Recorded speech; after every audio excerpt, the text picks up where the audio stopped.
Hey everybody, it's Bust with Battles with Bust number 247, and today we're doing battle in the Foundation's Gauntlet. And so I know kind of currently and over the past week or so, the Foundation's Gauntlet has been overshadowed by some of the other exciting things in the Runeterra universe, the release of the Dark and Saga World Ender, and then Worlds, and then the late kind of hotfix patch has given us, a lot of things to focus on. The aren't the Foundation's Gauntlet, and we are in the last week of it here. And so, for me, I am wanting to come in and try and get this Prime Glory, get this fourth buy in the Last Chance Gauntlet. I do have this feeling that as we approach seasonals and the Last Chance Gauntlets, in the past, you usually could make it up to the very end and not have to worry about all of the invites being given away, but now that this gauntlet has been open for like 2 months or however long it's going to be, I kind of have a bit of a suspicion that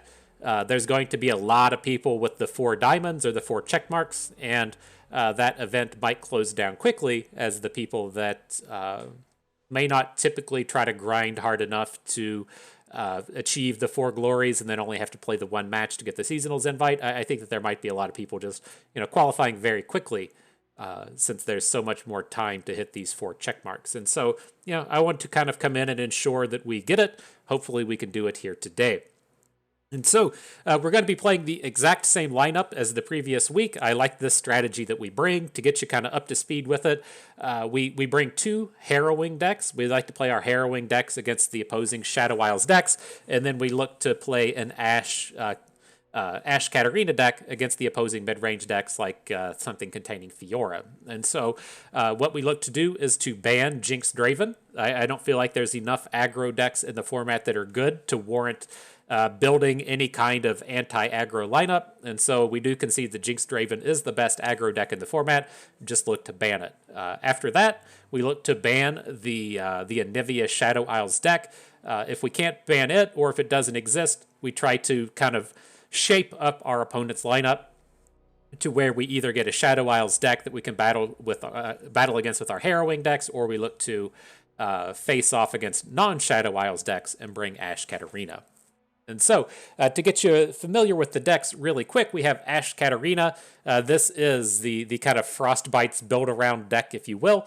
We're looking to use the Frostbites to both level up Ash and then also get kind of double duty out of things like Rhinefang Wolf with his challenge, Trifarian Glory Seeker only having 1 health, and then the Calling Strike killing a low-power unit. And so we're looking to kind of double up on all those strengths. We're looking to get some good combats with those flash freezes, and then just kind of OTK the opponent with Ash. A big fan of the Freylord unit boosting cards between the Omen Hawk and the Avarosian Hearthguard.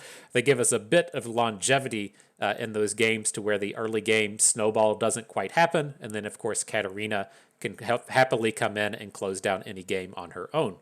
Deck number 2, this is my favorite one of the format. This is our Tryndamere Harrowing deck. A lot of the same ideas in that we have the unit boosting cards in Omen Hawk, but now Avarosian Outriders instead of the Hearthguard.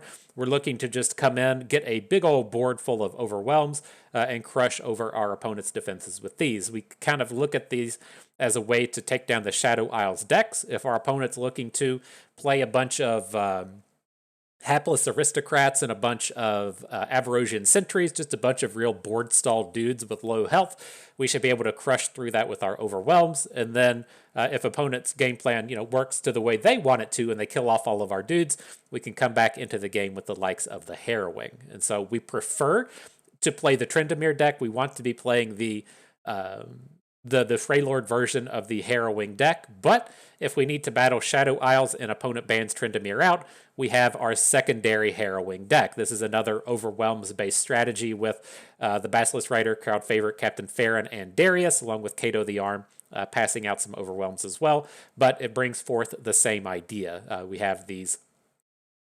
mid-game Overwhelm units crushing through our opponent's low-health defenders. If the opponent's game plan goes well, they cancel all of our attack strategies, then we still have the Harrowing as our kind of comeback card to come in and finish off the game. And so, those are the decks, that's the strategy, that's the lineup. Let's go ahead and jump on into battle. And so, Ash, Tryndamere, Elise Darius. Let's get to battle, my friends. And so, if you are one of the people newer to the game via the Xbox Game Pass, if you got your Foundations only collection and you're jumping into the Foundations Gauntlet, I recommend that you get familiar with Elise. I think Elise is a very fantastic champion in the sense that she has a lot of decks that are good in Foundations only. There's spiders, there's aggro decks with Darius, there's things like we're doing here with the Overwhelms, and then she fits into a lot of control decks just as a good unit.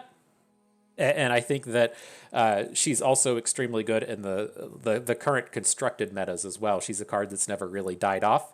And so I think that she's a strong pick and a strong choice. And so here, fine to come in and ban the Jinx Draven. This leaves us in the spot to where opponent has the Shadow Isles deck up. I assume that they'll bring the Anivia. I think the Anivia deck tends to just be the best one in the format. But I wouldn't be surprised to see them bring Ashe either. It's another strong one. As it goes either way, we're going to get to bring our Harrowing deck against the Shadow Isles. That's what we're looking to pull off here. All right. Not a particularly good start, though. I think this is a reasonable place to come in and just take a full mulligan.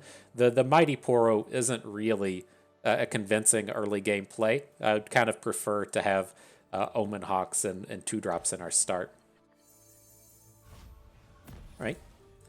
We found some 2s. Not the most aggressive of 2s, but the 2s have been found.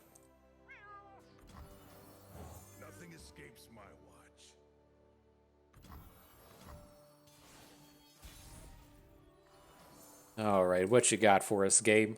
I think we probably just want to go for it. I mean, maybe not. The mana bank isn't that bad. If we drop the Ice Veil Archer and then just get hit with the Avalanche, though, we're going to be pretty far behind at that point. I do like the idea that we could potentially Ice Veil Archer shatter something here in the near future, and so, you know, maybe it'll turn up. Let me spend my manas, bruh. Alright, he's got his Anivia. He's not frightened by our aggression. I don't blame him. We didn't have a particularly aggressive one here today. So I'm just going to go ahead and slap it all on the board. It's not the end of the world if we end up losing some of these units to an Avalanche, right? We're going to pick up 2 cards either way. And I do kind of like what this board presents in the sense that if we have a Avalanche from the opponent, we still have a big boy on board. And if we have a Vengeance from opponent, we still have all the little guys on board. And so we should have some way to punch in damage on this board.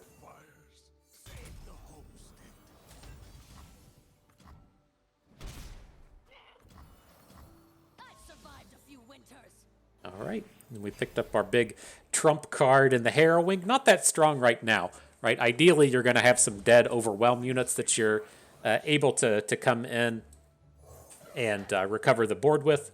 Not exactly where we're at right now, and so it's not as strong as I would like it to be.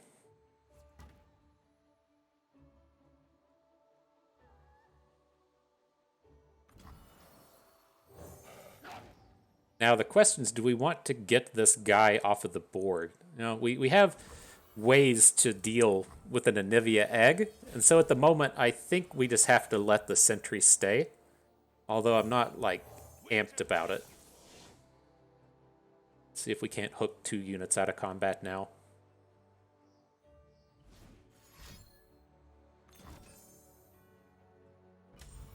We're hooking 2 units out of combat. It's just not going the way I was hoping it did.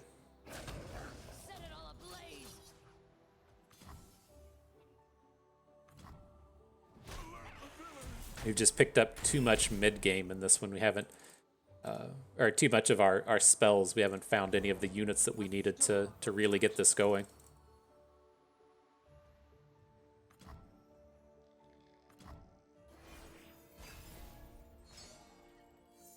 Mighty Poro, though. He says, I got you, fam. I can be the unit that you needed. I can be the unit that you needed.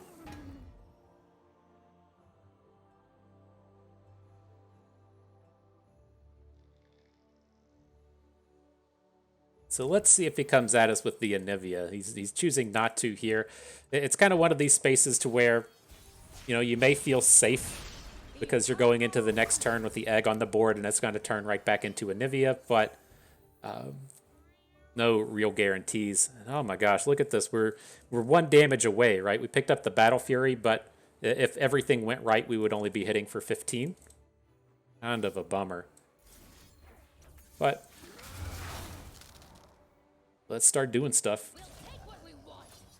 See if we can't come in and just kill the Anivia, and then Brittle Steel shatter. Well, you don't have to Brittle Steel, just shatter the egg.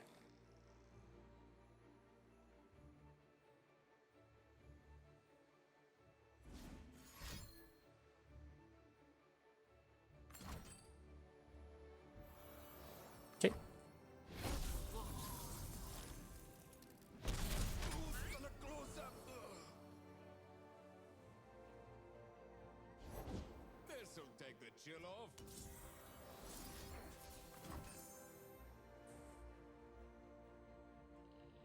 All right. See if we can't take the chill off, you know?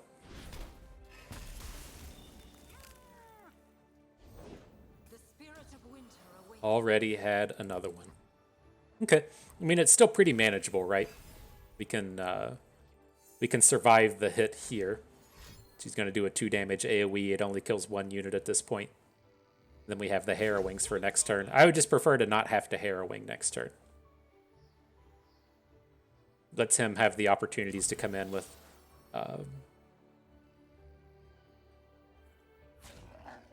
the opportunity to come in with like harsh winds to prevent our damage.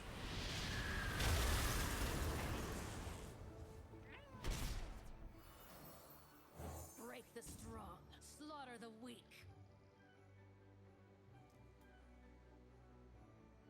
All right, let's see what he does. We're still short on the lethal. There's nothing we can do about it. Gonna have to have a Battle Fury come through on this next turn.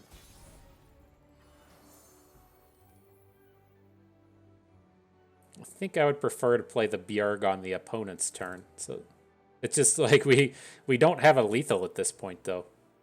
Even adding the Bjerg, we still don't have a lethal. Up there in the mountains. Let's see what we can do.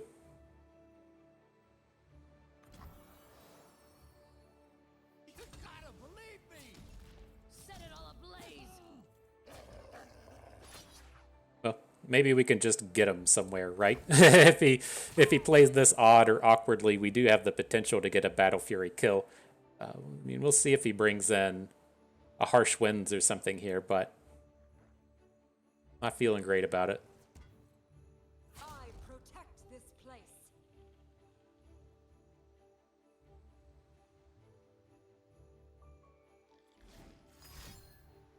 Brace yourself. Again, 1 damage short off of the Battle Fury. I think we still need to bring the damage in. Getting our opponent down to like 3 or 4 is pretty important as we're coming up on these following turns to where, you know, we might have this ragtag crew of leftover guys and we need them to just get in a little bit of damage. I think it's probably pretty worthwhile to go for it. Oh, drawing out a second Harsh Winds feels fantastic. Okay.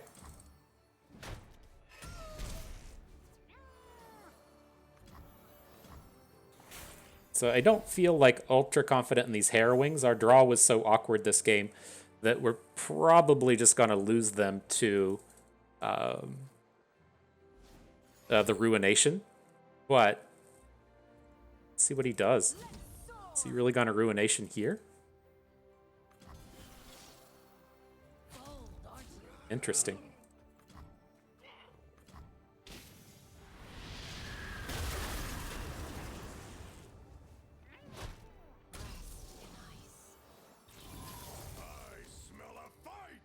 Do you smell a fight, bro?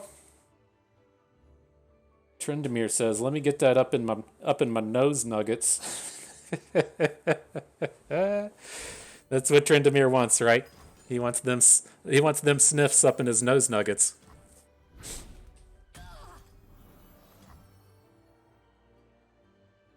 All right, but let's see what opponent does. The key thing that we have on this board right now is our opponent's counterspell to the Harrowing is going to be the Ruination. And so if we do get to come into this next turn and opponent is still at 9, we play the Harrowing, opponent plays the Ruination. It's going to kill Tryndamere, but he's going to come back as a 9 attack unit for the lethal. And so the opponent needs to be either killing Tryndamere or doing something to gain a little bit of health on this turn. Because if he has to spend 9 mana on the Ruination next turn, we're just going to win the game. So far, so good. A fine new scar.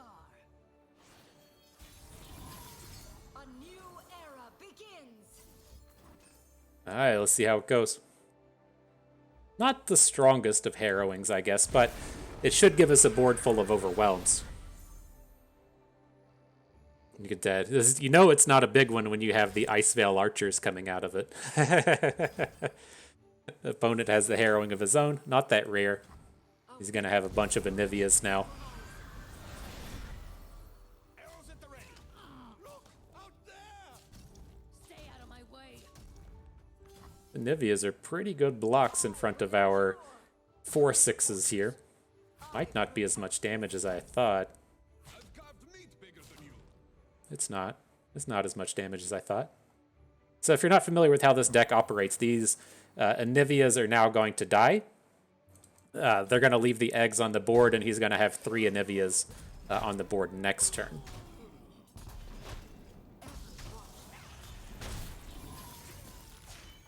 Oof. Rough stuff.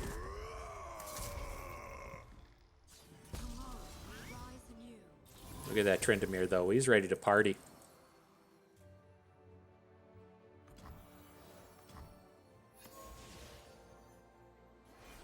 He's ready to party, I tell you. Freljord's eternal guardian. Prove yourself. Okay, so we're going to lose the Reaver, right? He's going to take 6 damage from all these Anivias. Tryndamere will still stand. Let's see if we can't do something next turn, I guess. Strong enough. I will be reborn. United, nothing can stop us.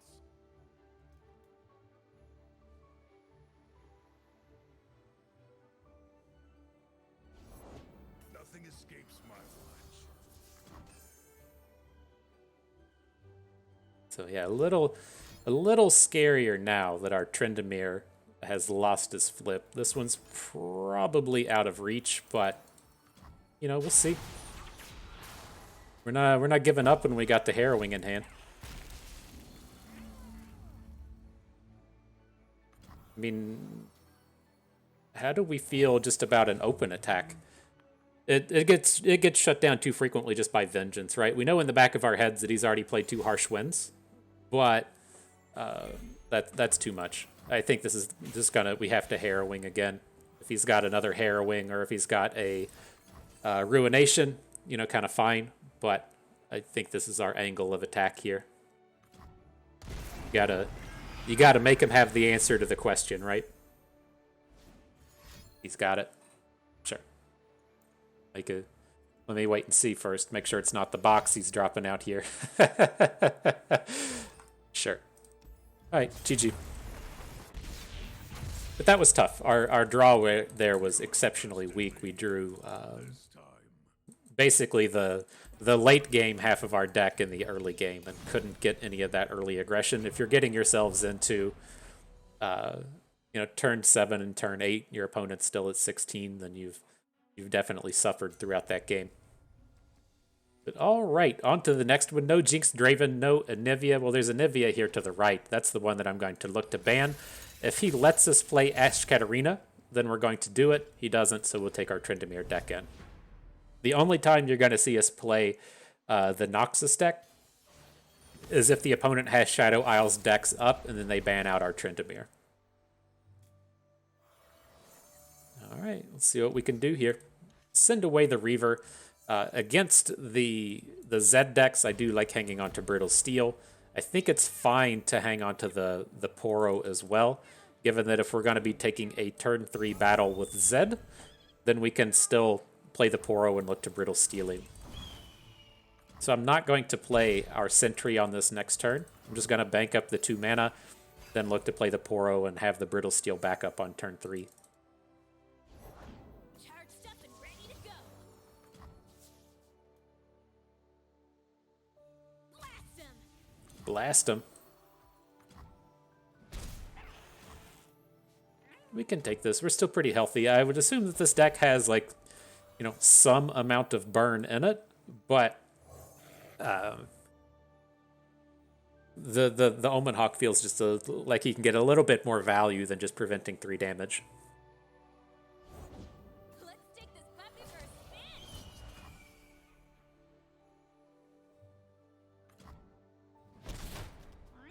Lucky shot.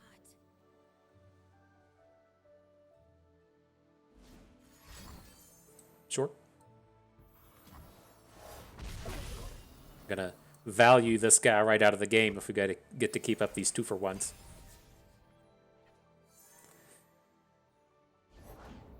There's the Zed. Get that. My units are just so big now, dude. My units are big. Don't worry, I've read all about this. So he's tapped out. I was gonna say, if he actually attacks here, we can look to Brittle Steel the Prodigy and then just block Zed. But he doesn't let us have it that easy. I think I'm still okay with it, though. These old eyes still see far and clear.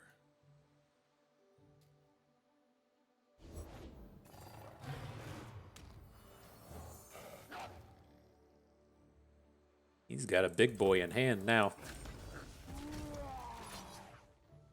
I think I still want to save this Brittle Steel. If we're just taking a trade onto Zed, that's fine. Now, if he has a follow-up Zed to face down all of our 1 health units, we can just use the Brittle Steel then. And then if things keep going this way, we'll eventually just grind him out and kill him with the Harrowing. Could potentially have Deny in his deck, but I don't have a great imagination in the terms of the Zed deck actually playing Deny. It could, I guess, but it doesn't strike me as a common thing. I will play my part.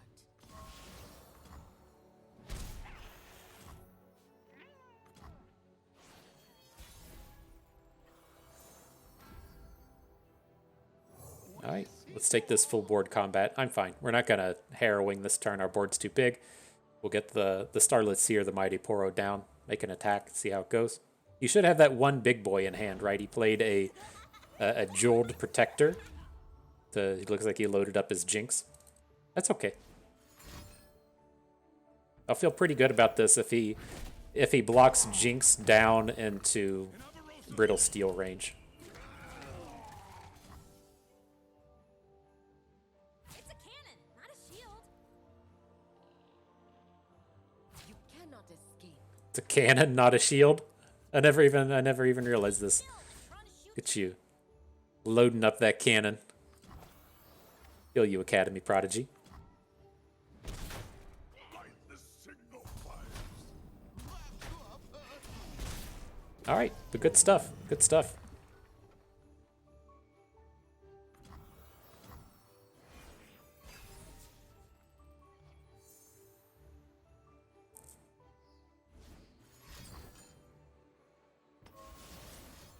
Yeah, no thank you. just no thank you. I mean, I guess we could have looked to say play Tryndamere and then Brittle Steel post combat and put put Tryndamere in front of the Jinx, but that's a dangerous way to go about it. Look to take 7 off of the 1 Jinx just to get his other one off of the board.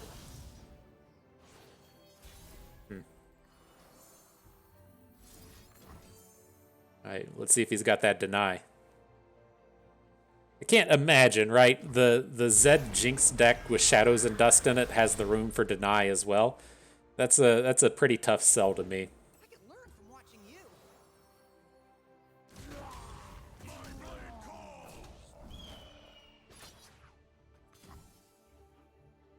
Alright, we could of course look to pull the Jinx out of combat here so that we get the extra 2 damage in through our overwhelms, but I don't suspect there's much he can have to get the protect on her and stop enough damage from coming through. Well, double Will of Ionia is away. We're still looking pretty decent here, though.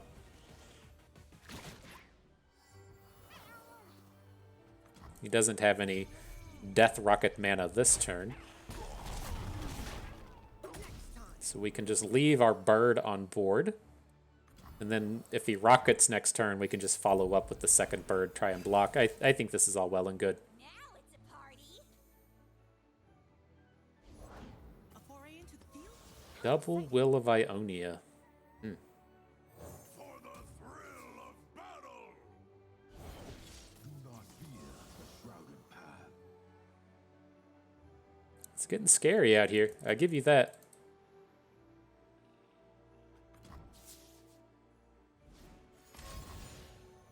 The thing we can do, though, is when we block his Jinx with the Tryndamere, she's going to quick attack the Tryndamere down. And then he's going to resurrect whatever Tryndamere does and finish off the Jinx in combat. Oh, he just stops there and goes for a second Death Rocket. Interesting.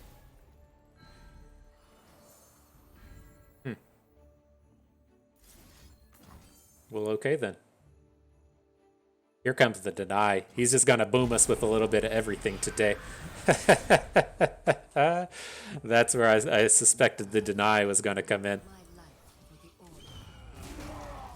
be a slaughter. All right, let's see if Harrowing number 2 is enough to do it. Health potion, not on my radar. You're disrupting my research.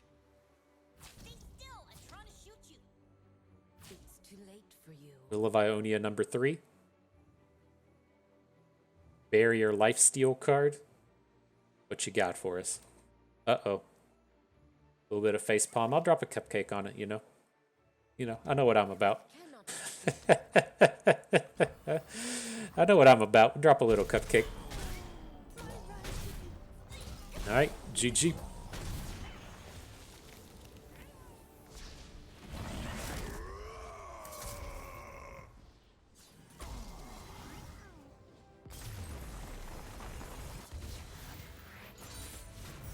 Not even a challenge. Not even a challenge.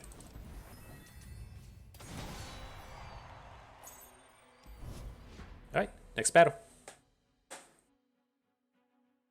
Oof. So what do we got here? No Jinx Draven this time, so we can take down the Anivia. That sounds good to me. Hey, looky there. It's going to be Tryndamere. The reason I like the Tryndamere decks in these kind of spots is when he comes at us with, you know, Fiora, Lux, Shadow Isles, whatever that's supposed to be. If he does actually have, you know, some amount of strength coming out of the Fiora, we still have a bunch of Frostbites to where we can try and kind of cancel his game plan. And so, excuse me, I feel, you know, decent about taking the Frostbite deck, the Frostbite potential up against Fiora. All right, and then another slow draw, but not the end of the world. I really like starting out with the Outriders in these matchups because it just gives you so much of a big raw power boost. That, you know, we don't know how much Shadow Isles he's playing. This could just be like a very Demacia heavy deck with Vengeance or something, but it doesn't strike me as something that has a lot of potential in terms of dealing with this gigantic unit that's going to be coming down. Take a look at this. Soldiers to me.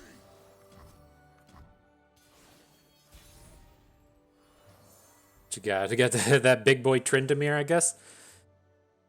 This is kind of nasty. This is not a particularly strong turn.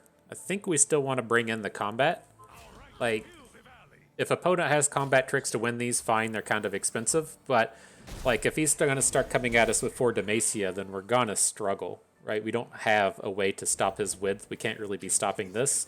Our draw here has just been exceptionally awkward, picking up 2 Harrowings and 3 Tryndamirs. And so, you know, if we get the chance to come in and make some trades on that early turn, I think we need to go for it. Interesting Avalanche. I'd be more than happy to drop both Persuaders here.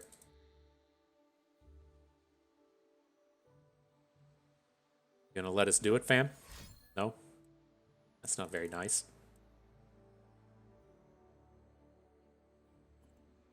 Oh, change your mind? You got another 1 to 2 health unit you want to add to the board? Well, Fiora's a little scary. I'll give her that.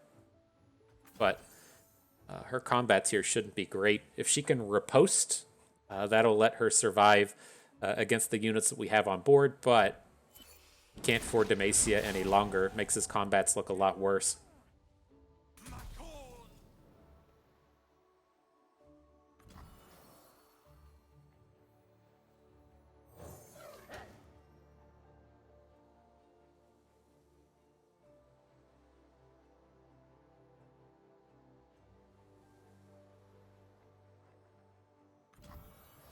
Interesting, I tell you.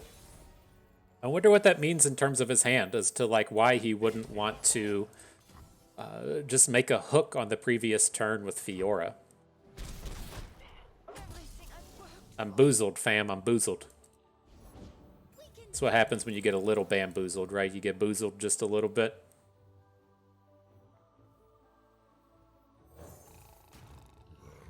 Alright, I'm going to go ahead and pay full mana for the Yeti. We have this other one that will make us like overbank for 1.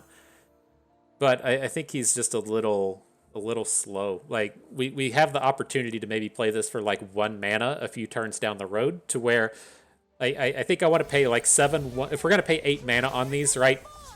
I think I would rather pay 7 mana once and 1 mana once as opposed to 4 mana twice.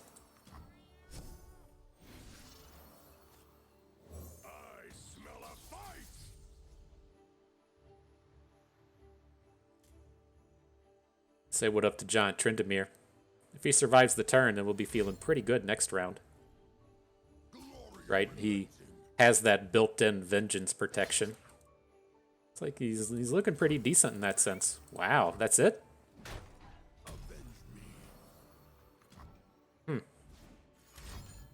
Okay.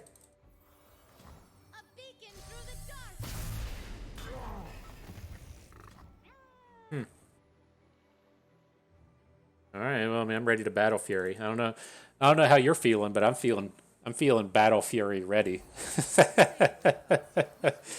That seems like a decent place to be. We'll be coming in for 19. Death itself can't stop me, dude.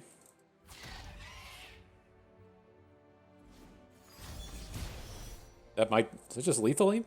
Right? you just kill yourself with that? We won't even drop the Battle Fury. This was your own doing, my friend. This was your own doing. Alright, GG.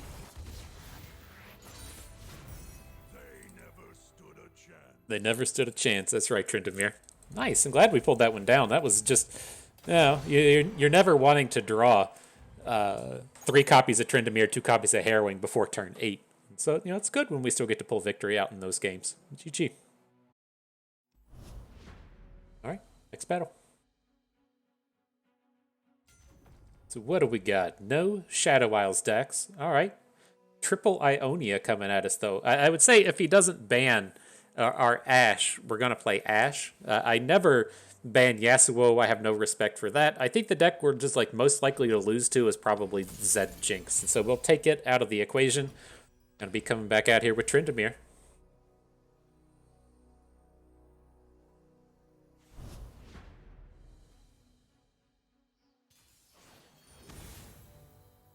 Okay. Fiora, Shin, Lux.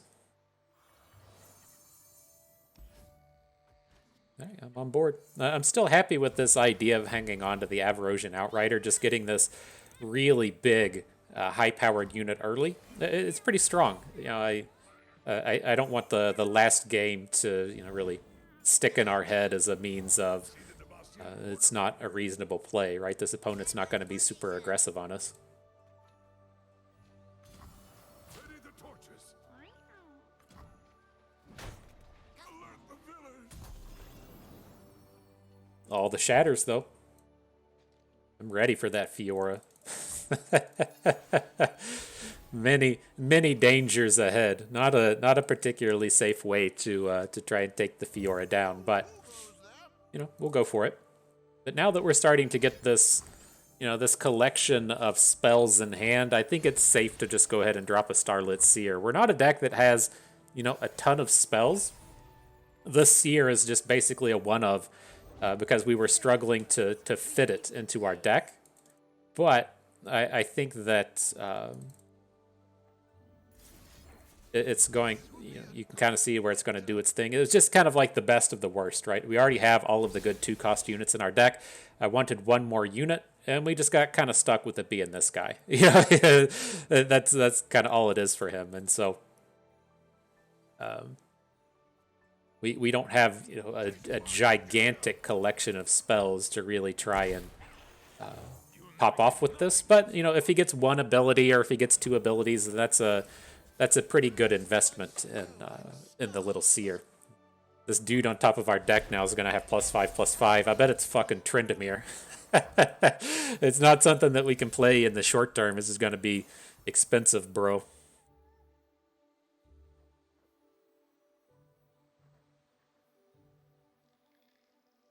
Let's see.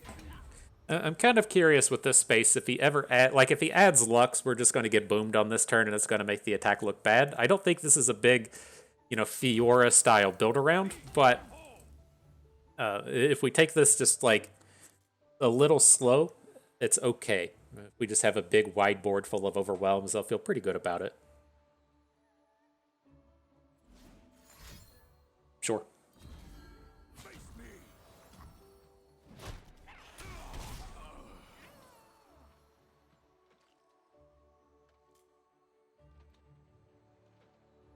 Then one thing to kind of watch with our hand here is we've got this Glimpse from Beyond in hand. If he's trying to come at us with Fiora, we could potentially glimpse out of a Fiora flip. The Harrowing. The Harrowing just turns up and says, I'm interesting now. This is a deck I definitely suspect could have denies in it.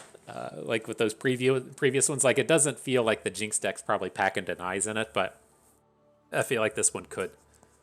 So I hopefully we don't find ourselves in a space to where the Harrowing's a necessity, but if it is, it is. I'm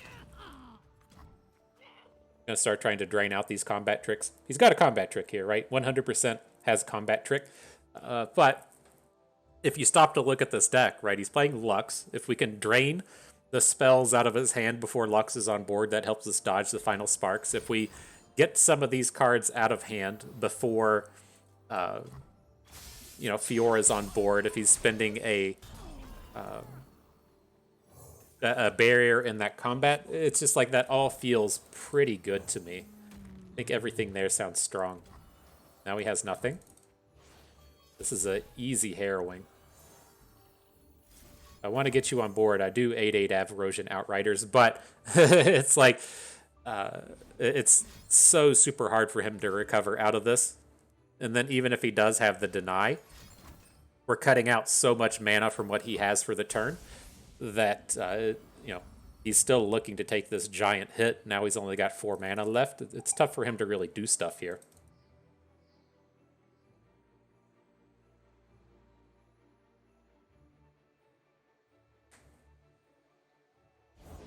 I am one with the land.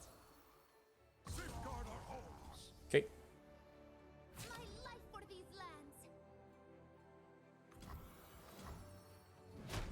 Light the signal fires.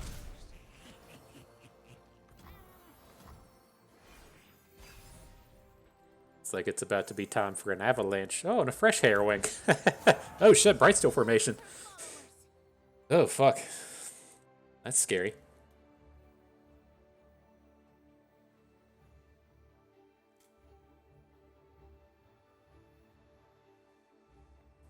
just get the blocker down for now.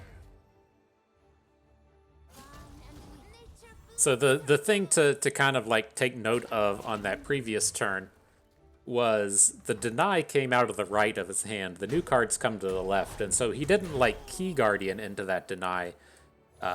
He already had it in hand.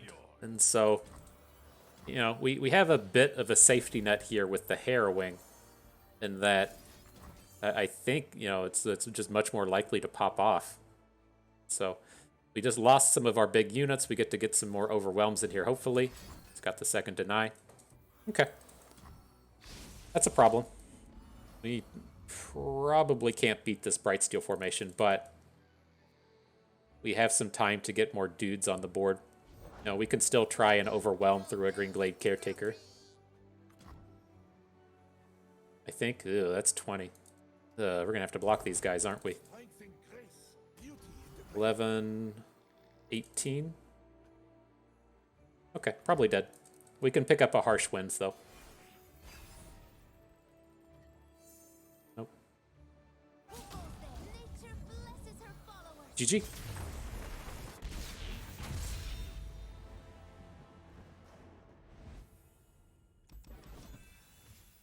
Tough stuff.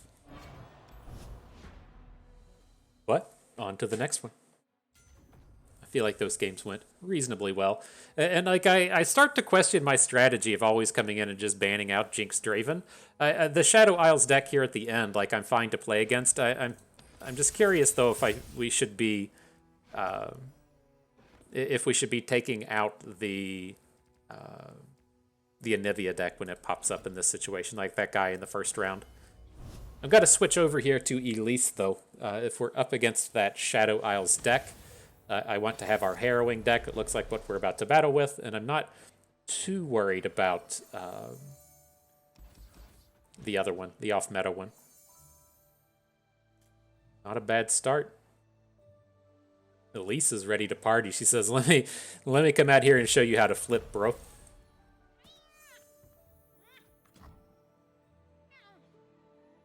We'll see. We're going to look to lead off with Elise here. He probably blocks the little spiderling, but if we do get to attack with Elise and then have the small spiderling on the board, then we'll get the flip out of her. Well, I was thinking backwards in terms of attack tokens. I think this is still okay, though.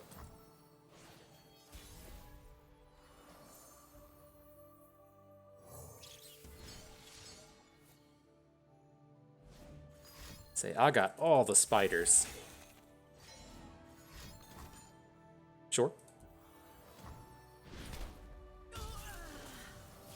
Coming through for the 2-for-1. I appreciate it, girl. We can just move off of that spider plan now and onto the big overwhelms. Got the 2 Basilisk Riders going.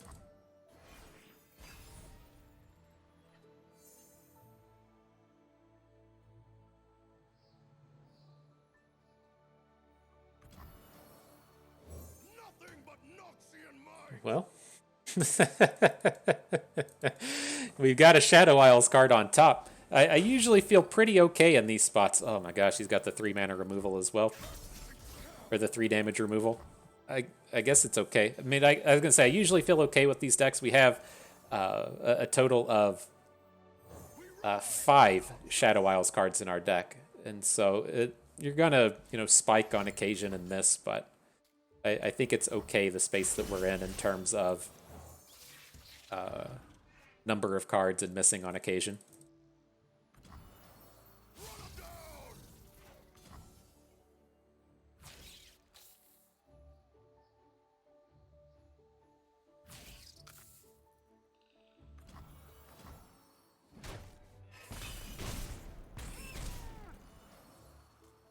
All right, damages presented. Damages dealt. See how it goes. He's getting pretty drained out of stuff. So hopefully we're getting in the place to where we can start saying, hey, you probably need to Ruination at this point, So, yo, dog, it's probably about that time you dropped a Ruination on this board.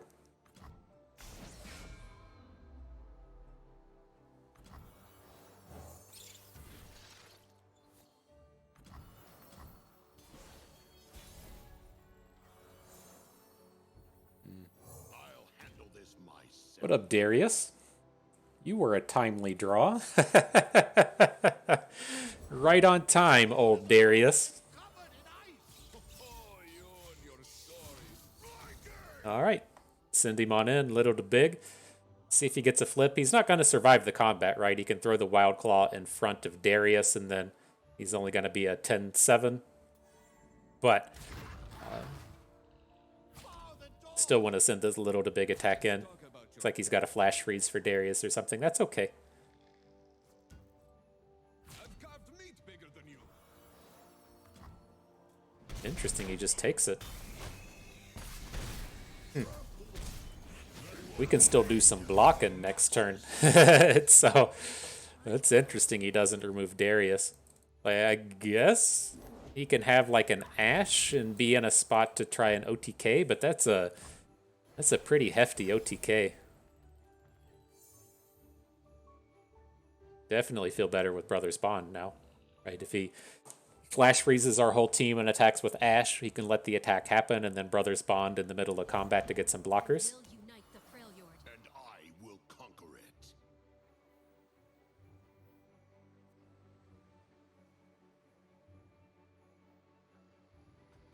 Okay. Make him do something else. He's in the space to where he can harsh winds and attack to get the Ash flip. It's like he didn't have it though. Scurry, weakling. Okay.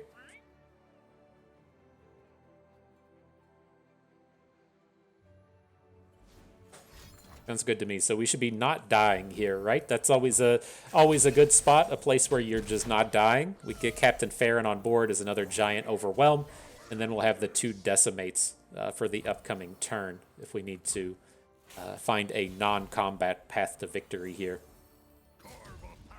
Send him on in. So Darius is in Brittle Steel range now, right? But we're in Decimate range to kind of counterspell that. No backing down. No backing down, bro.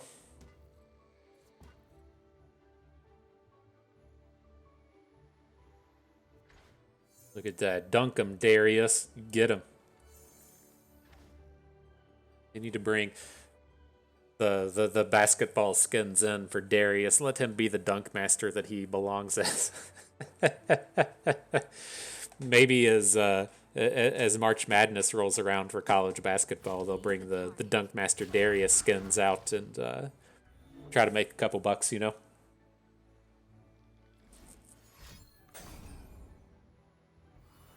Okay. I feel like he doesn't realize we have decimates in our hand. I feel like he doesn't realize that. Okay. GG. Maybe he did. Maybe he didn't. I don't know. I don't know what's going through Bat Sun's mind, and so you tell me.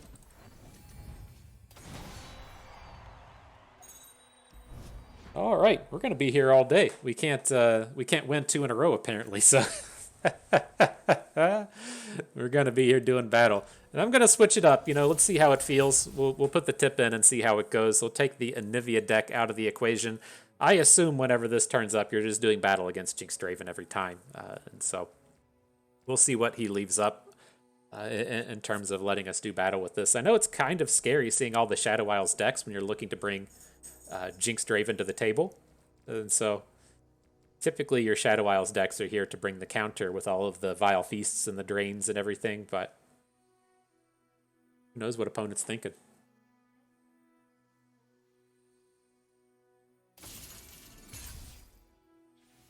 Now, I am going to switch over to the Elise deck here. I like the opportunity to have both Elise and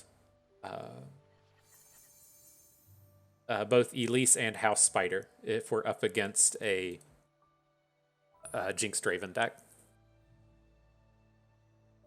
But we got our boy Legion Rearguard, man. I've missed you. It's been so long since we've hung out. Makes me want to say the Anchorman quote. I miss you, Ron. I miss your musk. I miss your scent. When we get out of this mess. I thought that we might get an apartment together. You know, something like that. All right, rear guard in. Let's battle.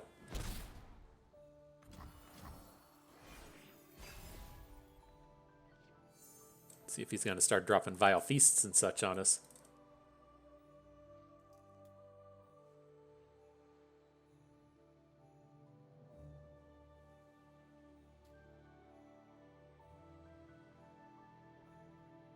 Who is the world's best ADC right now? Not this guy, right? Never double lift. Double lift is the only one that I could mention. There's Reckles, right? Reckles is he's still a part of the EU. That was the era when I used to kind of keep up with the League of Legends and the LCS. Was back when old Reckless was like 16 or 17. I think he was very junior whenever he made his entry into the LCS, and I'll occasionally see League of Legends news just kind of scrolling through the Reddit. It seems like he's still out there and playing and stuff, but so's Double Lift. Double Lift's got to be like 40 years old now, and so you know, it is good that these people are kind of keeping it up and keeping their jobs and everything. As I enter old age, I started dabbling with computers when I was like, I don't know, between like 6 and 8 years old. And so I've got like a solid 30 plus years of computing under my belt. And it's like, I need to go to the doctor.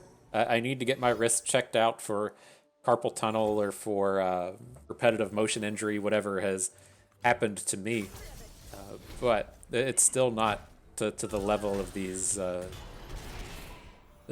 professional gamers that have to, you know, kind of seriously play and respond and keep that high APM for you know, 10, 12, 16 hours a day. All right, so this one's starting to slip away. We might be okay. I mean, crowd favorite can come in. Just we do have this slightly awkward draw with the Dariuses.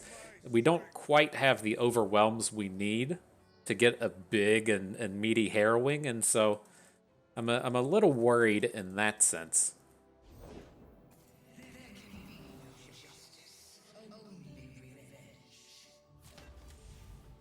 Well, let's see what happens. We'll send Rearguard in. He's our only like real good attack here. I'm fine to let him level up Callista just a little bit. She shouldn't be flipping before the attack next turn, and so I think that that's fairly okay. Now, there is some argument that we should have gotten rid of these smaller spiders because they do get in the way of our harrowing on this upcoming turn.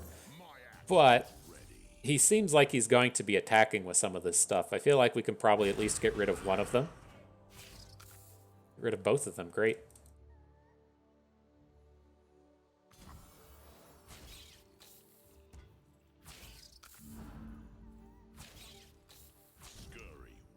Okay, and I'm fine with whatever he does. If he wants to bring in Black Spears or whatever it is to kill off our Darius, that's okay. We're going to try and resummon him again next turn.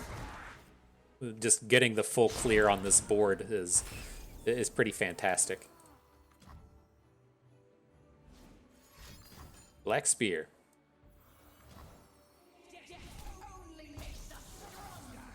All right.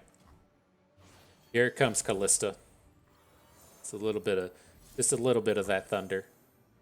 So not the highest power level one, right? We are bringing in some like house spidery kind of units out of this, but oh, that was brutal. Did you see that? We hit a we hit the house spider, and then that canceled out our last guy. Boo.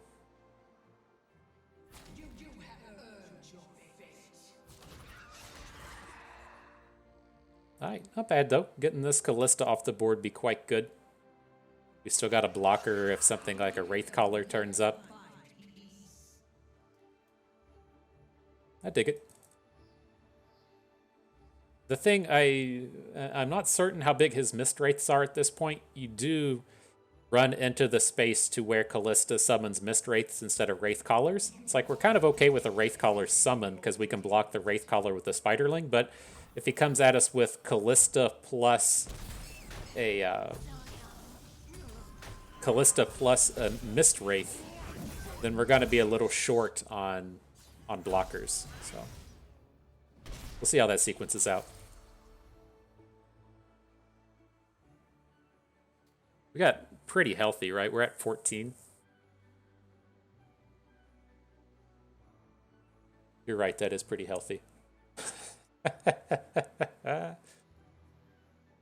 I did the mathematics for you. Uh-oh. He seems to know what's up. Or maybe he just has a handful of removal spells and can't do anything about it. Ooh, a second play. Uh-oh. Oh. Well, that's not going to be good. That's not good. That's not ideal. But we do have the blocker for Callista. You probably should not be putting forth this Callista thing. It doesn't seem like it matters, but we get the shutdown on 2 units this way, right? Actually, if we had a Whirling Death here, we'd be able to get out of this, but if he'd attacked with his unit in the back line, he wouldn't get 2 of his units canceled with a single block on Callista. Alright, we are defeated. Alright, next battle. Man, back in Expedition, this is what we used to call giving you your full money's worth, giving you the full run. And when you play the full 13 games in a round of Expedition. Looks like what we're doing here today. Not too confident in my abilities to win this thing anymore. But give it a shot. That is the beast that is best of 1. So what do we got? This is back to the space to where I'm kind of okay with banning out Jinx Draven. I'm not too worried about whatever kind of Elise control deck this is or the Fiora. So maybe we just come in and ban out the Jinx Draven. See what we get to do battle with today. Right. And so I assume that this is a like Karina-based control deck coming from Elise. Not entirely certain what that would be coming at us, but looks like we're up against the Fiora build-around, and we are usually pretty happy to battle against that with the Ashe, as we have so many flash freezes to just cancel out their combats, prevent her from flipping. Just all around pretty good stuff.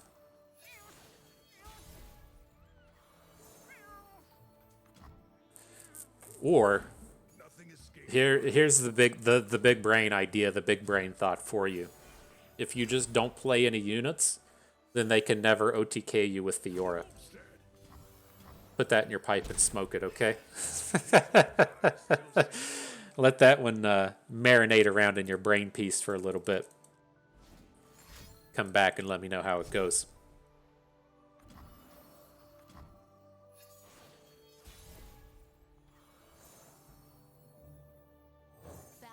Right. So Ashe should be okay. I mean, you have to worry a little bit about him playing Fiora and then playing a single combat after the fact, but, you know, he should be pretty safe here in this one. He even comes in and Radiant strikes a Avarosian Sentry into Ashe. I don't care. It's fine. Pretty good. I'm ready, Shatter. I'm ready. You're highlighted. You're ready to go. You're going to come forward.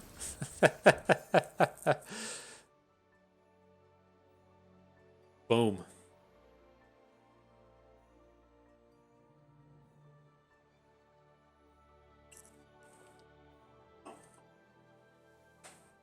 He says, oh crap, you're going to kill my Fiora.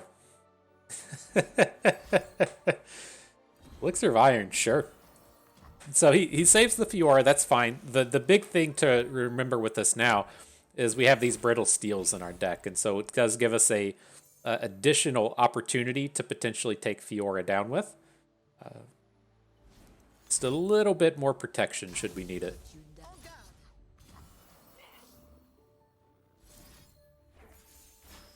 Okay, don't expect this to be successful a ton of the time. But if we can get him to now have to start spending riposts, this is how you really grind the deck out of resources, right? He spent one card to weaken Ash, and then he has to spend another card. Without playing Ionia, they lose out on a lot of their card draw capabilities, and they start to struggle if you come through and take all of their units down like that. The War Mother will unite us all. But happy enough to play the Hearthguard. No intentions to attack this turn. If we get out of this and now can play another Hearthguard, a Yeti, we have access to some Frostbites and the like. Feel pretty good about that. Just make him put in the work,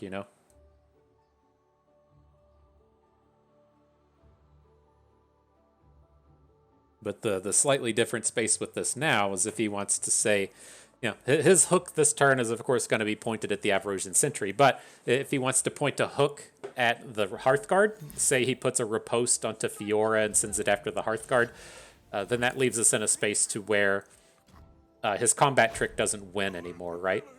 As we kind of saw in those previous combats, he played the riposte and still got the kill on the unit. The flash freezes here leave him a little bit lacking. So this is where we'll pass. Well, we shouldn't have to worry about single combats, but with Fiora getting to being so close to the OTK, I think we probably have to keep Harsh Wind's mana back at the moment. Nothing escapes my watch. See how low he taps down. That's it? Okay. Captain Farron here to party.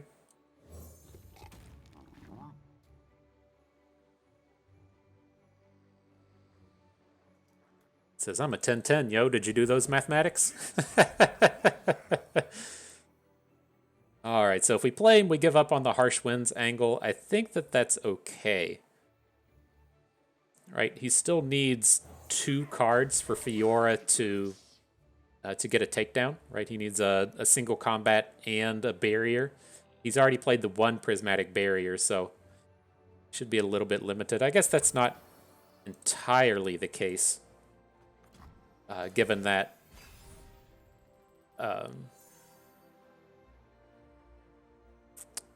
he should still have the ripostes and the prismatic barriers and the Fiora flips, so it's a little dangerous, but I mean, our board is getting big. We should be able to attack next turn now that we picked up the Rhinefang Wolf. So if we go into next turn, Flash Freeze Fiora, hook her with the Wolf, she plays a combat trick, we come in again, like, that all sounds safe.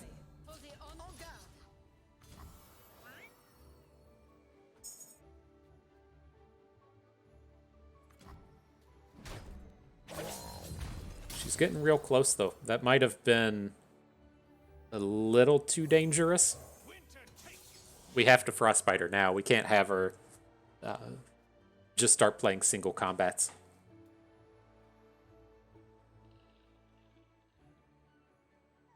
Scary stuff, though, letting that Fiora get up to 3 ticks.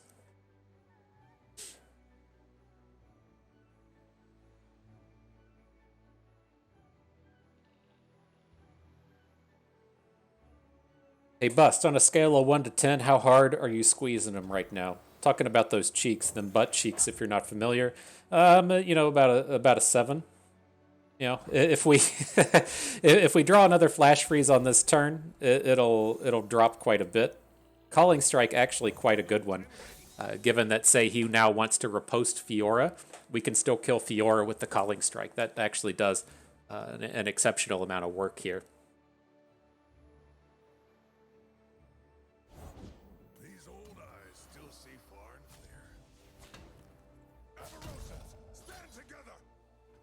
All right, battle time.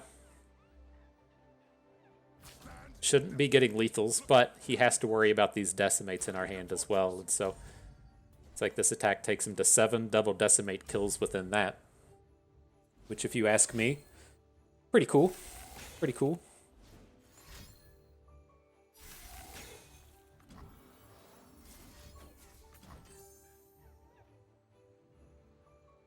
He says, uh-oh.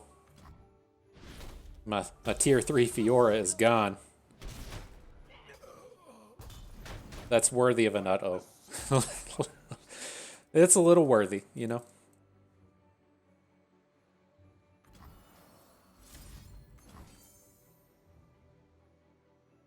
And you know what they say? Smoke it if you got it. Start dropping the decimates. That's the way we talk about them, at least.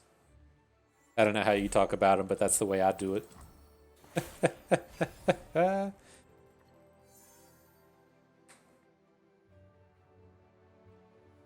You want to hang out, bud? We got a kitty wanting to hang out. Hang on. Oh, here he is. Says, "What up, world? You want to spend time with me?" Of course they do, bud. Of course they do. But alright, this one should be pretty close to done. I'm not sure why we're still playing this game. Maybe he has more harsh winds or something, but, well, Katarina's the answer everyone wanted and needed. There's no way he's stopping all of these. Well, I guess if he has a flash freeze, that is going to be a way for him to stop Katarina, but it's a pretty big ask of him at this point. Alright. Whew. Victory. Y'all knew we were going to win that one. You gotta you gotta lose the first one, then win the second one. Get all the values, all the games in.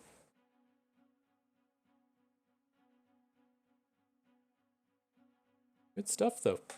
Enjoyable set of games. I've been having fun. That's what's more important than any given victory. You got to be out there having fun, and so I've been enjoying it. Nothing better than just dropping a big harrowing.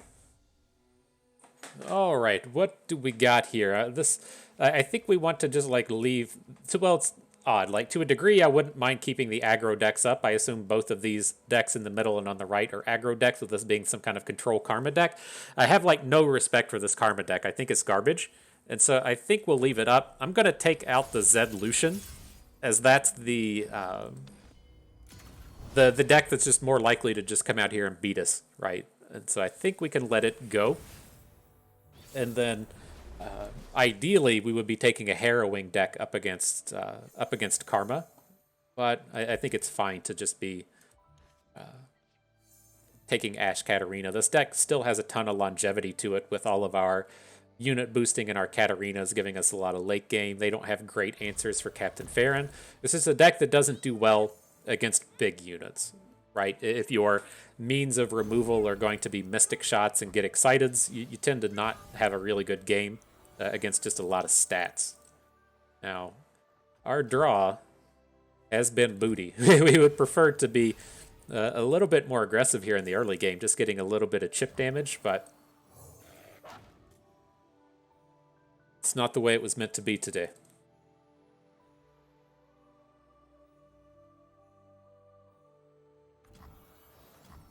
Opponent over banks 3. Wow. Thought on that one long and hard.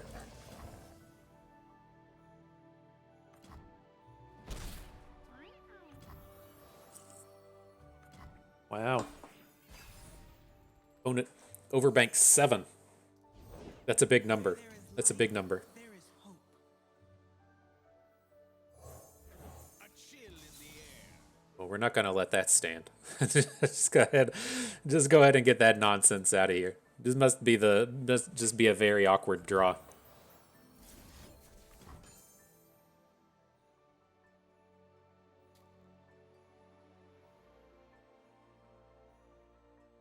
It says, "Bust, why you gotta boom me so hard?" That's not very nice. Well, you know. Can see the Debastian border from here. Our board's still not that strong, right? It feels like we should just be super far ahead at this point. Opponent doesn't do anything turn 3 or turn 4. They play Karma on turn 5 and we kill her easily. He can most certainly recover out of this. Just haven't presented enough.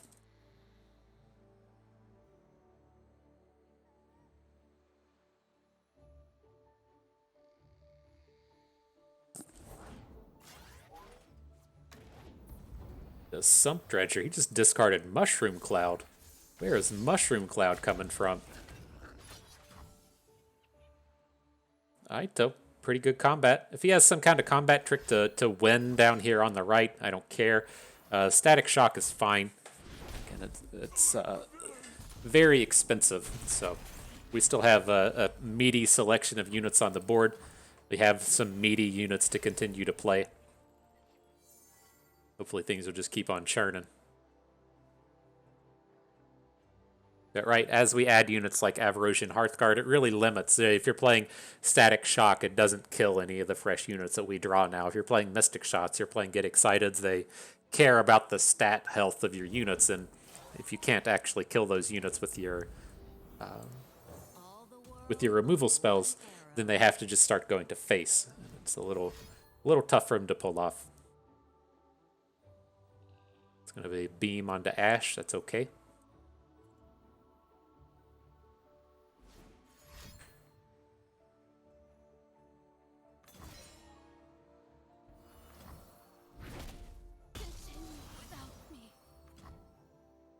All right, well, it's time for dudes like Captain Farron. Now, the deck does have some opportunities to mess with Captain Farron, if you will, given that they can play things like a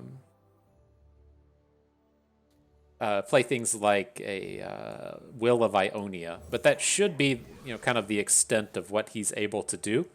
And if the way that this game's gone, if he's going to spend 4 mana or 8 mana in this case to take down our Captain Farron, he's probably not doing a lot in the sense of adding more cards to the board. And so you're definitely not adding more cards to the board if you spend everything on a Thermogenic Beam. Today we fight as one. All right, that takes him to 8. Decimate does 8. I did the mathematics on that. I'm not quite ready to just pop these off. That's a bit of a greedy play, right? If we spend the whole turn dropping Decimates and then he's like, LOL, here's my health potion, then we're going to feel pretty bad. And so we were going to look to drop things like the Ancient Yeti and the House Spiders onto the board this turn, and then try and follow up with the Decimates next turn after we get a big open attack in.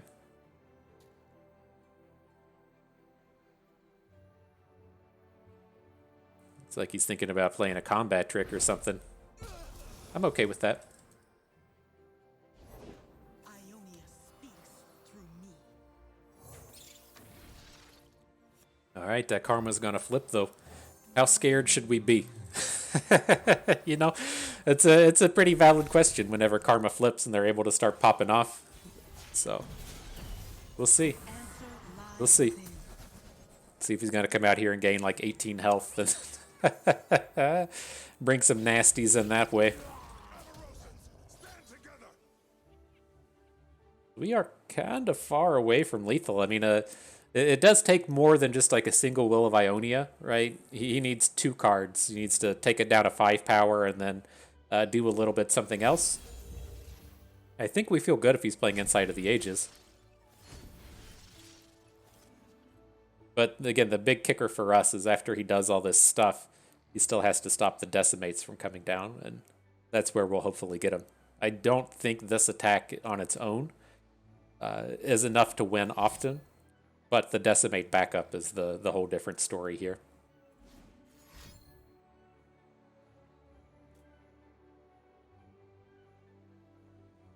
And then I guess, if it really comes down to it this game, if we really feel like we need to, if we don't feel safe enough here, we can just Harsh Winds this Karma and kill her.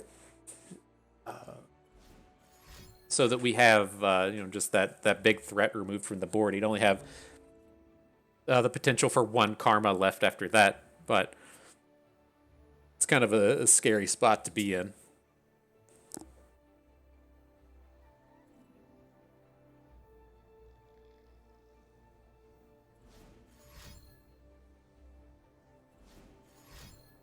All right, here come the cards. Get Excited, Mystic Shot. Just glad that shit's not going to face. All right, we should be good.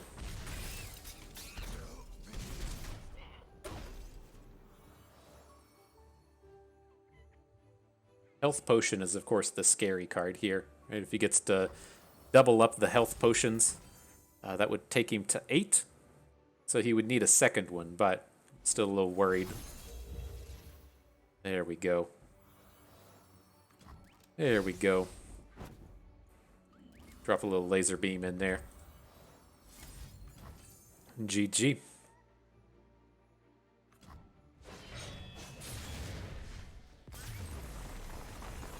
Good job, friends. Good job, family. Good job, Captain Farron. Victory was ours. Alright, next battle. Feels good to win 2 in a row. I didn't know if we could do it. I didn't know if we could pull that off. But all right, let's ban out the Anivia deck. I think that's... I don't know. That's probably just what we should be doing. I like the idea of us not taking down a Jinx Draven, but... Or banning out Jinx Draven. It's just the strongest aggro oops I win deck of the format. But we should probably just accept that's where we should be playing. All right, though. Lucian, Fiora, Vladimir. I think this is fine. Let's get rid of an Ashe. I'd like to find a cheap combat trick or something here. The way that this hand would need to sequence out if we want to use everything effectively is going to be a turn 2 Glory Seeker into turn 3 Iceveil Archer. Oh, hang on, that's wrong. I was thinking we were on the odd attacks. That's not how any of that works at all. Alright, House Spider it is. If he's coming at us with the Saboteurs, we gotta get the double units on board.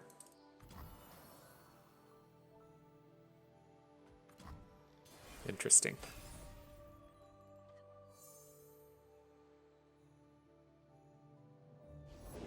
I found my family, my bloodkin.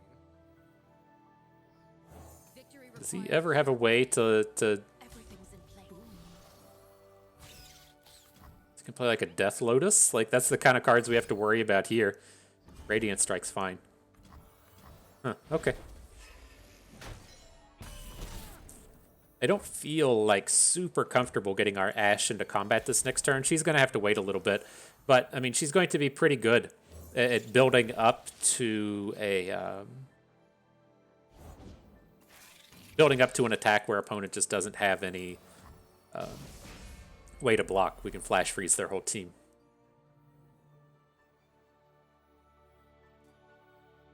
These old eyes still see far and clear.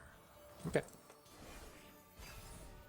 We're falling a little low. I would like to get a big boy on board to try and deal with this Curator, but opponent shouldn't be able to get wider than us now. And then if he wants to do something like, I don't know, play Vladimir. That's what I assume Vladimir decks do. They want to play Vladimir. We should be able to reasonably handle that board then. Our strength is yours.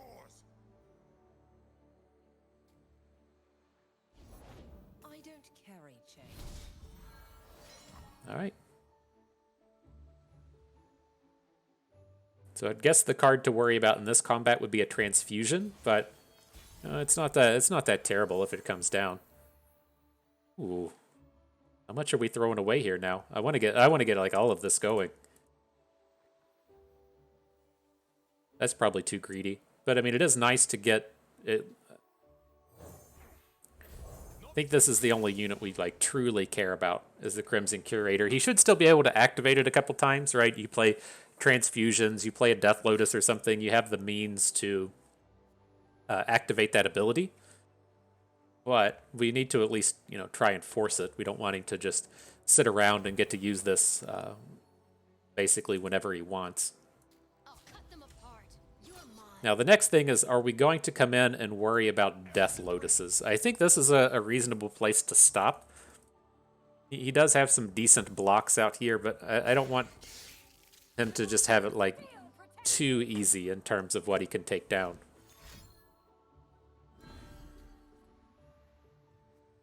Killing the Glory Seeker. Okay. As long as you're not getting big value plays, I don't care. This is just a very strong spot for us. If, like, this is the end of combat, we still have our good units on the board, a ton more cards in hand. Like, I like it.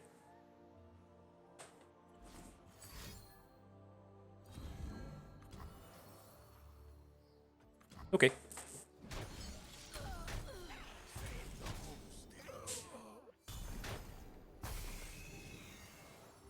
Katarina. Always here to party. Oh, you'll live, probably.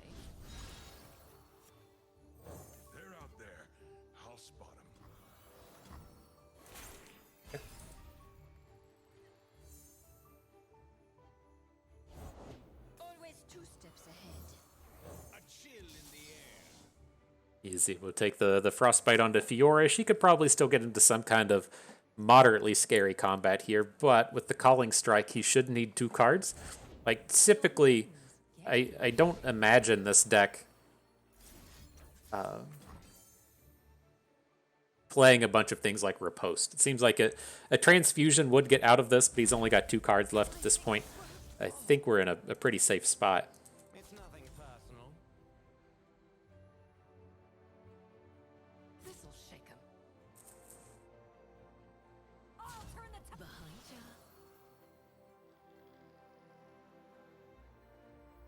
I'll protect the villages. Look out for reavers. Okay.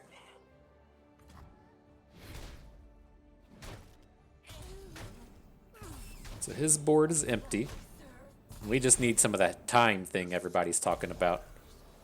I think we're good here. When the blades secure the kill. No going back.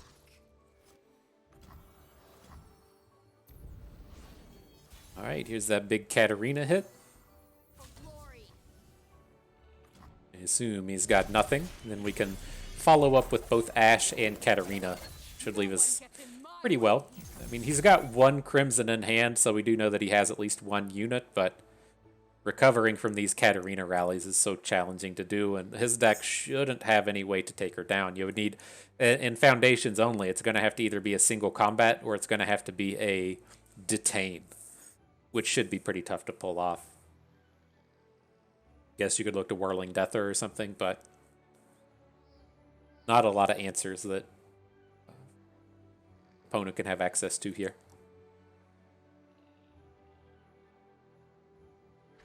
She said, I did my battle academics. I got my battle academia. I've been out here. Got my premium treatment. Feels good, man. Feels good.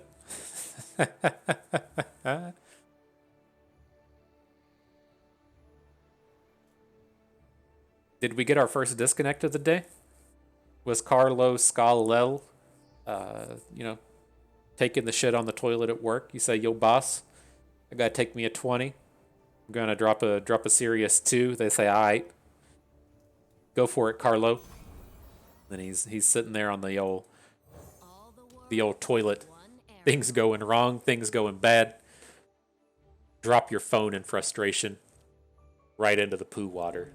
You know, it's sad. It's sad. It happens though. It happened to the best of them. Hasn't happened to me, but you know, I don't put myself up there with the best of them. Has happened to my wife though. I thought that was hilarious. I said, "How do you even do it? How do you drop your phone in the toilet?" It's like, are you? Do you just like, you know, you're sitting there scrolling through your Facebook feed or whatever, and then you swipe too hard, or your finger gets caught. There's a little too much friction on screen, and she's like, "Nah, it's just in." She keeps it in her back pocket, and it fell out of her pocket at some point. And I was like, "Mm-hmm, fell out of your pocket, eh?" Sounds like to me you were swiping too hard on the Facebook, right into the toilet zone. But all right, made our way through that one. On to the final battle. Let's see if we can do it. We had some losses along the way, but you know, the important thing is here. We made it to the battle that matters. So we're gonna ban out that Anivia. Great. See what opponent leaves us up with. All right, Tryndamere, it's going to be. So you got those flash freezes for some Fiora. Got some Harrowings for Karma. He likes it all. He likes it all. Our last battle of the Foundations Gauntlet. Interesting. I'm not planning on doing any more of these until the next Foundations thing rolls around. And so this is it, you know. Strap in tight. Get your seatbelt hooked up. Tryndamere, our final one. I like the Tryndamere as well. You know, if you're not familiar with the channel, what we do, things like that. We got our start in Expedition. We played Expedition till it was gone. And Tryndamere got banned in Expedition, and so we didn't get all the opportunities to play with Tryndamere. They brought him back. I feel like he was only banned for a few months, but he was too good. He was too strong. But all right, on to this game here. Like, as we've been seeing these Fiora decks, I don't feel like this is a full Fiora build around. And so we can be like a little bit greedy in what we're going to see. You don't know if this is like a 2-2-2 split or if it's a 3 Lucian, 2 Fiora. Or I guess there could even only be one. But I don't feel like this is to where we need to be like, okay, well, I better mulligan for an interactive spell so that we have a way to stop this Fiora if she comes down. I think we're good to just, go for the big high-value stat play and see if the Outriders can't pull off some good shenanigans here. Okay, curious about that. If opponent is, setting up a good champion or if they just have a shitty hand. You don't usually see Key Guardians on turn 2 like that. That's a good champion. I'll give you that with Lucian. I think we want to hang on to the Icefell Archer, though. I do worry a little bit that he's going to have a way to start doing something nasty with Fiora. And so we need to keep, like, some interactivity here, right? So the Icefell Archer's fine. The Glimpse from Beyond's fine. I just don't feel like preventing the 3 damage is worth it as much as shutting down his big game plan. Many tribes, one Freljord. So we'll see. If he had a Fiora, I feel like he would have Key Guardianed the Fiora. I feel like we're in a pretty safe spot here. And so we can add in the Outriders. You could see, you should probably get the Battling Bjerg down because it's got all them stats, but I don't think that's quite necessary here. I think we're good to just go for the value play.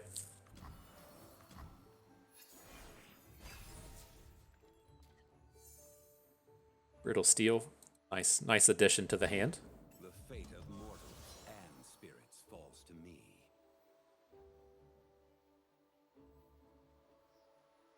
Will no one listen? Okay. Shadow Fiend. The fuck does that come from? We're gonna get hit with a death mark on this turn? Burn away the shadows. Night fall. Huh. Interesting. Bar the doors. I guess it gives him a dead unit for his Lucian, but not quite what I was expecting here.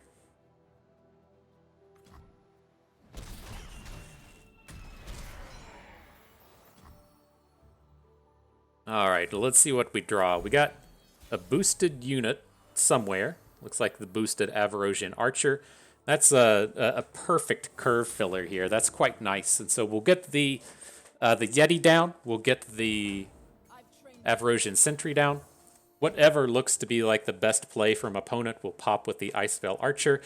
Pretty good chance he's going to flip the Lucian this turn. But I think I'm okay with that. We can still, like, deal with him. Once he flips, we can pop him with a Brittle Steel and not worry nearly as much about what he's bringing in. So we'll do a little to big. The thing that would be, kind of tough and frightening for us is if this Lucian flips in the middle of combat here and then gets a good takedown on a unit. So if we attack big to little, you could see kind of a space to where Lucian gets to flip and then take down the Avarosian Sentry and really limit us in terms of getting a kill next turn and having dudes on the board. Interesting. He protects his Shen, so his Lucian isn't going to flip. I give that one an interesting. Then you're going to throw your Lucian away? That's a little less interesting. Twin Disciplines for health. Okay. As long as Lucian stays at 3 health or less, I'll feel pretty good about this. I definitely want to get the damage onto him. We could look to, sacrificing to Glimpse Beyond or something, but life just feels so much better when Lucian is manageable with Brittle Steel. Nice Archer. The Empyrean. Does that ever kill us? Well, I guess I'm more worried about the Empyrean than I am the Lucian. He's tapped out on mana now, so we don't have nearly as many problems on the turn.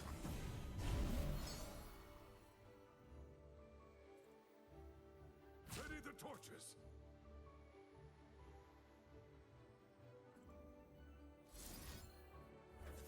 We might as well, right? See if we can't pick up another big unit before we drop Tryndamere next turn. If we still have 1 mana, then we can play the Brittle Steel. Okay. Okay, maybe. Warm other beads.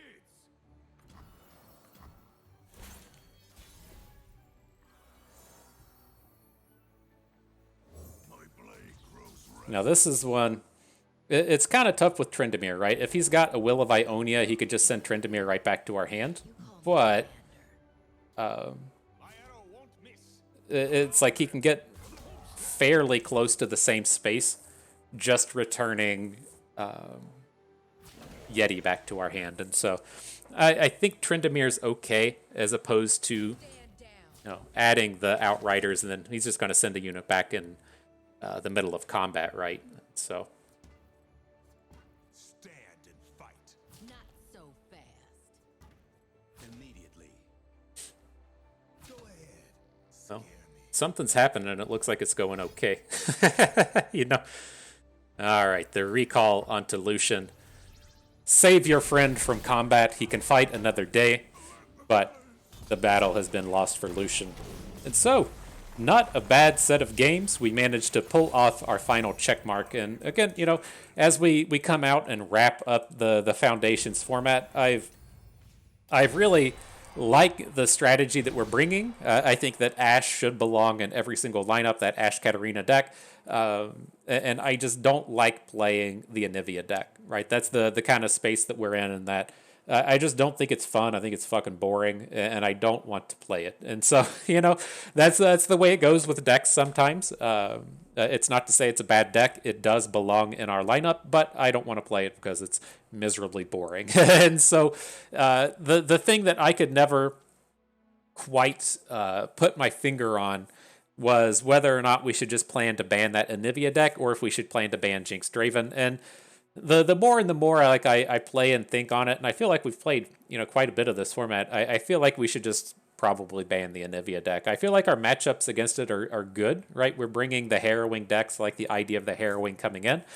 But I think the way that I would kind of like to try it in the future, next year or whenever that rolls around, is to just ban the Anivia, and then like how we right now look to have 2 Harrowing decks to take into the Shadow Isles decks. I think I'd like to consider, what if we just have 2 House Spider decks to take into the Draven deck, right? And so with this lineup we have right now, I'm kind of like, well, if we ban the Anivia and they ban our Ashe Katarina, we can still play the Elise deck up against Jinx Draven and feel reasonably okay as to where we have both Elise and we have the House Spider, the early game stuff to come in and try and block and slow down their game plan, to feel kind of like okay in that space. And so maybe there are some kind of like tweaks we could make in there to feel a little bit better about that. I was just always like rolling through with the idea as we kind of like started out the format. People were just playing triple Shadow Isles everywhere. That was just all over the place. That was the pros big thought and ideas that you should probably just play triple Shadow Isles. And that's where I started to kind of like to not so much play the Harrowing decks, but more so ignore the Draven deck, right? Because you're not seeing decks where people are just playing triple Legion Rearguard, right? There's not 3 Noxus aggro decks that are really coming at you. It's more so a bunch of Shadow Isles decks when they come clustered. And so it made it a little bit easier to just ban out Jinx Draven and ignore the rest of the aggro decks because none of them were actually any good. And so, for your final one, I still stand by our lineups. I think they're pretty good. I think of the 3 attempts at glory, we hit it on 2. And then on the one we missed, we were in the final battle. And so pretty good set of glories with this strategy. And so, if you like the Foundations, you'll probably have to wait a year before this format comes back. We will be jumping in with some of the Rising Tides gauntlets whenever that comes up. It does come up the week of Christmas, and so I might be limited in what I'm able to do with that, but I think it starts up on the 22nd, and so I might have a day or 2 in there to where I can really jump in before I have to start doing all of the family stuff. But, we'll definitely play it. So nonetheless, that's it. That's going to do it for us today. So I hope everyone enjoyed the video. Hope you maybe learned a thing or two along the way and had a good time watching. This is Bust, and we thank you for being here.